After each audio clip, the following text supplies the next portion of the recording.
Todos y cada uno de nosotros somos controlados con un control remoto, pero el control remoto lo tenemos nosotros, o en realidad lo tuvimos en el pasado, porque hoy estamos creando nuestro futuro.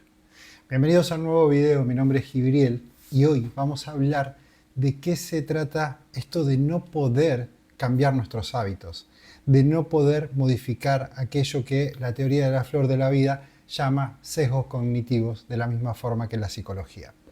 Hay dos formas de decidir y estas son las arquitectas de nuestra vida, las decisiones. Pero hay dos formas en las cuales decidimos. Una es desde la reacción y la otra desde la decisión consciente. Hoy vamos a hablar cómo aprender a decidir de manera consciente para poder salir de los vórtices en los cuales vivimos y existimos, cada uno de nosotros no pudiendo salir de aquellos hábitos que tenemos. Comencemos.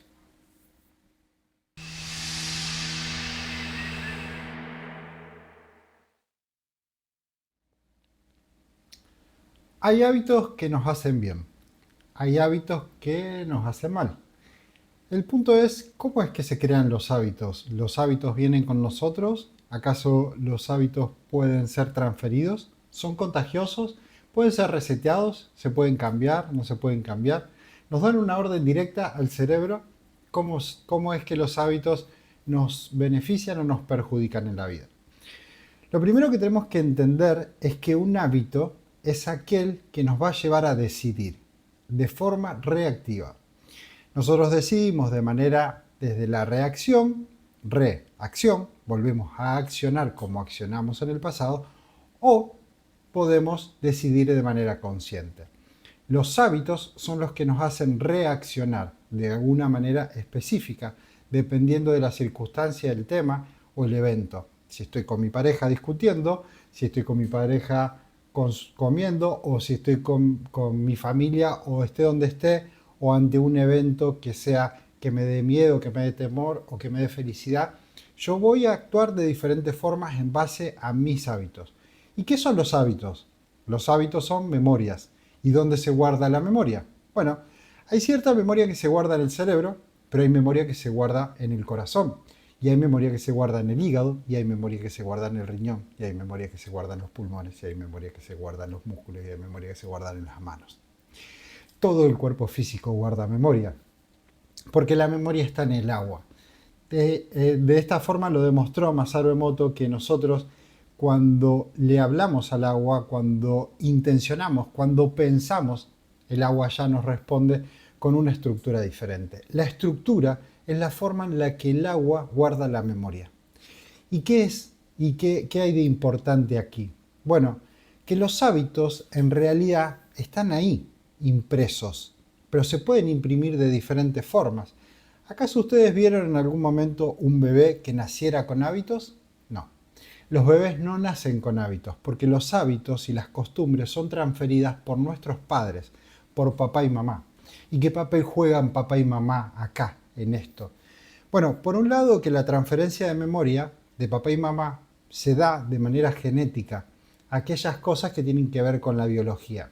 Pero también, y como te expliqué en el video anterior, los hábitos son transferidos emocionalmente desde el corazón, desde la sangre, desde lo que está en nuestro interior, porque mamá tuvo en el pasado un óvulo a lo largo de toda su historia, porque el óvulo nació con ella, y a lo largo de toda esa historia imprimió emocionalmente en el corazón, que es el óvulo, toda su existencia. De igual forma, papá con su esperma en mi glándula pineal. En la glándula pineal nosotros tenemos toda la impresión racional de papá, y es algo que viene del futuro, dice la teoría de la flor de la vida, y quédense con esto. Viene del futuro, es la antena que viene, que capta la información que viene desde afuera. Pero el corazón trae todo lo del pasado, lo emocional. Y eso emocional es lo que le da la orden al hábito de ser o no ser. ¿Por qué? Es que la emoción puede darle una orden al hábito de sostenerlo. Porque el hábito a nosotros nos da algo. No consumimos por nada, consumimos por algo en especial. Estamos buscando algo a cambio. Y es una sola cosa: placer. Todos nosotros consumimos placer. Hay placeres que son beneficiosos, hay placeres que son perjudiciales. Hay placeres que son beneficiosos en pocas cantidades, hay placeres que son en exceso, son perjudiciales para nosotros.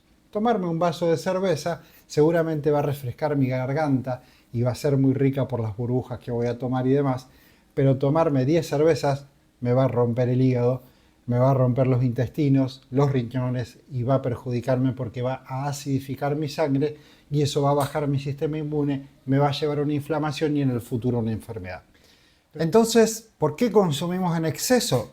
Bueno, hay varias formas de imprimir un hábito. Los hábitos son imprimibles por algo externo y a la vez por algo interno. Por el deseo propio de sentir el placer de estar consumiendo algo para poder anestesiar aquel dolor que está en nuestro interior, pero a la vez también lo que podemos llegar a hacer es estar siendo manipulados por algo externo. Masaru Emoto descubrió que cada sello que se imprimía en el agua, después el agua reaccionaba en función de aquello que se imprimía. La palabra amor o la palabra miedo hace diferentes formas y a su vez puede pudrir un arroz o el agua más rápido de forma más acelerada que otra. Esto no es algo menor, porque la estructura que hay dentro de la molécula es la memoria, y la memoria es la que le da la orden al cerebro después de volver a repetir el hábito. Entonces, nosotros normalmente lo que hacemos es, a través del deseo de tratar de apagar aquello que no queremos sentir, de ese placer, de sentir el placer, consumimos en exceso hasta que nos hartamos y hasta que nos terminamos enfermando. Es por eso que muchas veces cuando llegamos al límite de la enfermedad nos damos cuenta que había muchas cosas que en realidad no estábamos haciendo bien o nos estábamos excediendo.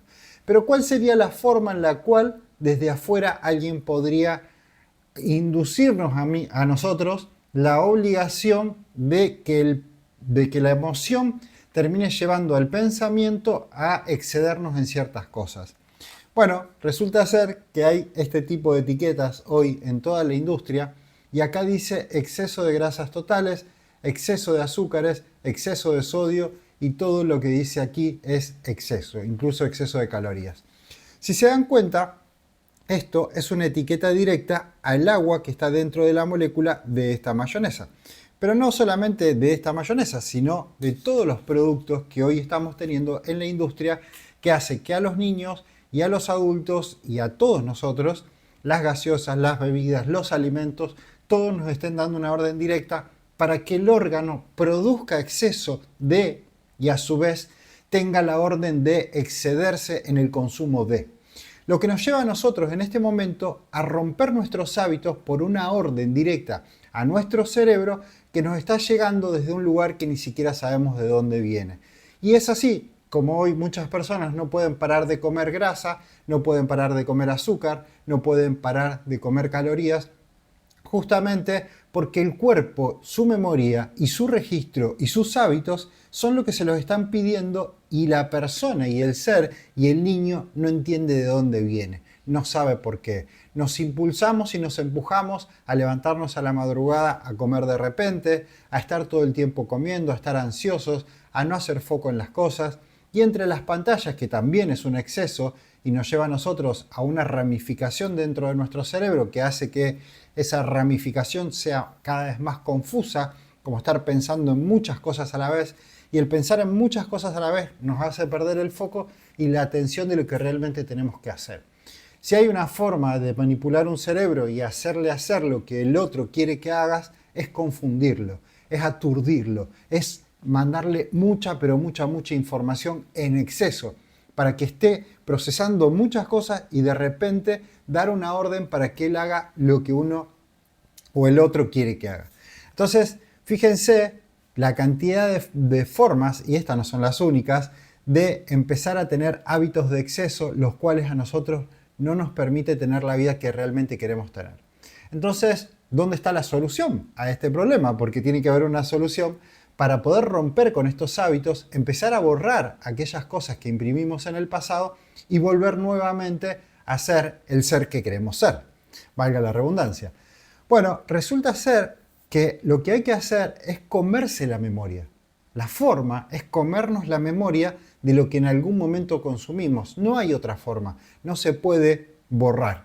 Hay que comerlo. No se puede parar o resetear de una manera simple. Lo que hay que hacer es comernos a nosotros mismos aquellas memorias que imprimimos en nosotros, los excesos de grasa, los excesos de sodio, la hipertensión, la diabetes, exceso de azúcar, todo eso nos lo tenemos que comer. ¿Y cómo nos vamos a comer a nosotros mismos eso? Bueno, el ayuno, que es un proceso de autofagia es autocomernos a nosotros mismos. Nos comemos la memoria para poder llevarnos a consumir aquello que está en nosotros. Pero como siempre digo, no es fácil ni es sencillo. ¿Por qué? Porque si nosotros estábamos comiendo para sentir placer y con el placer anestesiar el dolor también está ahí adentro. ¿Y qué hacemos nosotros? Nos comemos el dolor con la intención de eliminarlo, pero lo vamos a sentir la emoción que nos provocó ese dolor. Si en algún momento el hábito con el que estábamos tapando ese dolor, aquella ira que estábamos tapando con alcohol, aquel rencor o aquella tristeza que estábamos tapando con el cigarrillo, si dejo de fumar, va a aparecer la tristeza y me va a llevar y me va a impulsar a que tengo que fumar de manera urgente nuevamente.